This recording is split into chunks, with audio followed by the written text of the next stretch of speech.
Welcome to SST class learners. This is first lesson of class 7th from Geography Environment, my lecture number 4 and page number 4. And before this I taught you about natural environment. On that we have discussed about lithosphere, hydrosphere, and now we were talking about atmosphere. और atmosphere में मैंने last lecture में आपको इस page के first line तक बता दिया था कि it protects us from the harmful rays and scorching heat of the sun. यानी कि जो हमारा एटमॉस्फेयर है वो हमें सूर्य से आने वाली जो घातक किरणें होती है, हार्मफुल रेज जैसे अल्ट्रावायलेट रेज, उससे हमें बचाती है. और जो स्कॉर्चिंग हीट होती है, तीव्र धूप या हीट, उससे भी हमें हमारा एटमॉस्फेयर हमें बचाता है. इट, सेकेंड लाइन से देखिए, it consists of a number of gases, dust and water vapour. और एटमॉस्फेयर में बहुत सी गैसें होती हैं. जैसे आपको पता है सबसे ज़्यादा नाइट्रोजन, ऑक्सीजन गैसेज होती हैं. तो बहुत सारी गैसेज होती हैं. साथ ही साथ धूल के कण इसमें होते हैं और वाटर वेपर यानी कि जो नमी है या जो पानी की छोटे छोटे बूंदे जिसे वेपर आप बोलते हो, ठीक है ना, वो इसमें विद्यमान रहती है. किसमें? एटमॉस्फेयर में.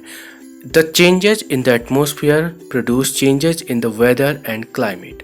और जो चेंज हमारे एटमॉस्फेयर में होता है वो जो है हमारे जो वेदर है और क्लाइमेट है, ठीक है ना, जलवायु और मौसम, उसमें भी जो है वो कहीं ना कहीं परिवर्तन या फर्क ले आता है. Plant and animal kingdom together make biosphere. देखो अब यहाँ पर हम बायोस्फीयर की बात करेंगे और लिविंग वर्ल्ड. यदि हम बायोस्फीयर की बात करें तो जो जीव हैं, चाहे वो पेड़ पौधे हों चाहे वो जानवर हों, ये एक साथ मिलकर के बायोस्फीयर का निर्माण करते हैं. बायोस्फीयर का मतलब लिविंग वर्ल्ड, जिसमें जीवित प्राणी हो. It is a narrow zone of earth where land, water, air interact with each other to support life.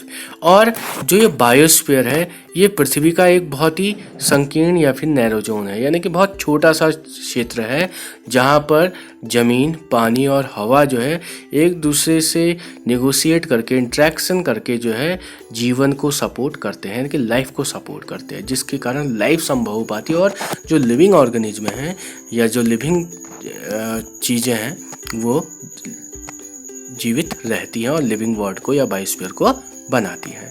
अब बात करेंगे अगली हेडिंग, व्हाट इज इकोसिस्टम. तो अगर मैं आपको बता दूं इकोसिस्टम के बारे में, तो इकोसिस्टम जो है एक ऐसा आप कह सकते हो कि क्षेत्र है जहाँ पर जो है सारे जीवित प्राणी रहते हैं और वह एक दूसरे से फिजिकल, केमिकल या किसी भी तरह से अपने वातावरण में जहाँ पर वो रहते हैं किसी न किसी प्रकार से आश्रित रहते हैं और एक दूसरे के साथ क्रिया प्रतिक्रिया करते हैं, जैसे कि ट्रांसफर ऑफ एनर्जी, मिनरल या सब ये सारी चीज़ें, वही इकोसिस्टम है. और इसको जो है एक छोटे से यहाँ पर डिस्कशन एग्जाम्पल के द्वारा बताया गया है, तो उसको हम पढ़ लेते हैं ताकि और ज़्यादा अच्छे से समझ में आ जाए. Let's see.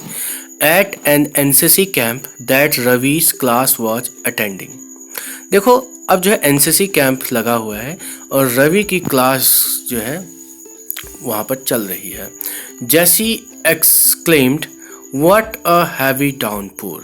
और तभी जो है उनमें उस NCC कैंप में एक स्टूडेंट है जेसी, वह कहता है what a heavy downpour. वो जो है एक्सक्लेम्ड यानी कि आश्चर्य करते हुए, एक्सक्लेमेशन मार्क भी होना चाहिए था, है नहीं इसमें, लेकिन ये विस्मयादि बोधक वाक्य हिंदी में इसे कह सकते हैं, ठीक है ना, एक्सक्लेमेटरी सेंटेंस. तो कितना ज़्यादा वो आश्चर्य करते हुए कि कितनी ज़्यादा बारिश यहाँ पे हो रही है, कितनी हैवी बारिश हो रही है. It reminds me of my home in Kerala. और इस बारिश को देख करके मुझे मेरे घर केरल में जो मेरा घर है उसकी याद आती, क्योंकि वहाँ बहुत ज़्यादा बारिश होती होगी. You should come and see how it pours and pours and pours over the lush green fields and coconut plantations.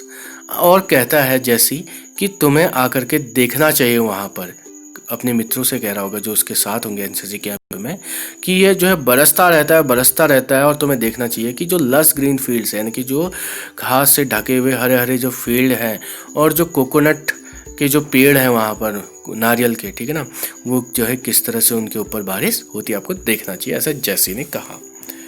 Heera from Jaisalmer exclaimed. अब देखो हीरा भी उसमें एक एनसीसी कैडेट है एनसीसी कैंप में, तो वो भी कहता है वी गेट नो रेन्स। तो कहता है कि हमें तो बिल्कुल बारिश वहाँ पर होती ही नहीं है, हमें बारिश देखने को ही नहीं मिलती है। We see only kikar and sand as far as the eye can सी।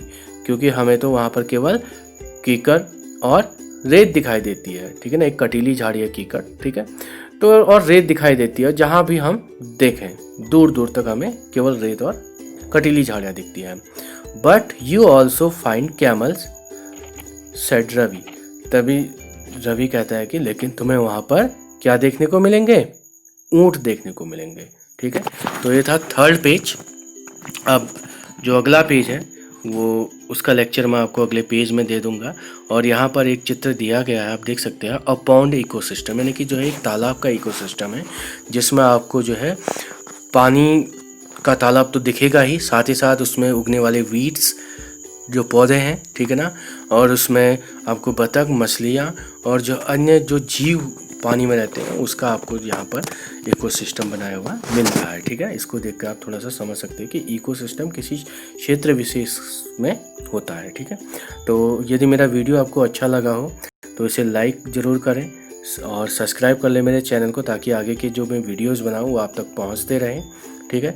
तो keep learning, thank you, bye bye.